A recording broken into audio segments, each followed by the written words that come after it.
എന്റെ റബ്ബിന്റെ തീരുമാനം മാത്രമേ ഇവിടെ നടക്കുന്നുള്ളൂ. ഇതാണ് മുഅ്മിനായ മനുഷ്യന്റെ വിശ്വാസം, അല്ലേ? പേടി വരും, വിശപ്പ് വരും,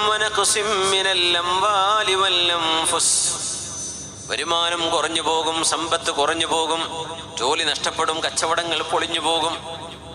വല്ലംഫുസി, വേണ്ടപ്പെട്ട ആളുകൾ മരിച്ചു പോകും, വീട്ടിൽ മരണങ്ങൾ ഉണ്ടാകും. നിങ്ങളുടെ വരുമാനങ്ങളിൽ കുറവ് വരും. ഇതൊക്കെ ലോകത്ത് നടക്കൂട്ടോ, നിങ്ങളുടെ വീട്ടിലൊക്കെ നടക്കും. ഇതുവരെ നടന്നില്ലേ?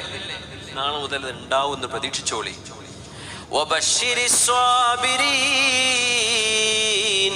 വിശപ്പ് കൊണ്ടും പേടി കൊണ്ടും സമ്പത്ത് കുറഞ്ഞുകൊണ്ടും മരണങ്ങളും ദുരിതങ്ങളും വന്നുകൊണ്ട് അള്ളാഹു പരീക്ഷിക്കുമ്പോൾ ആരാണോ ക്ഷമിക്കുന്നത് അവർക്ക് സന്തോഷ വാർത്ത കൊടുക്കണേ നബിയേ. അവരല്ലാഹു ഇഷ്ടപ്പെട്ടിരിക്കുന്നു.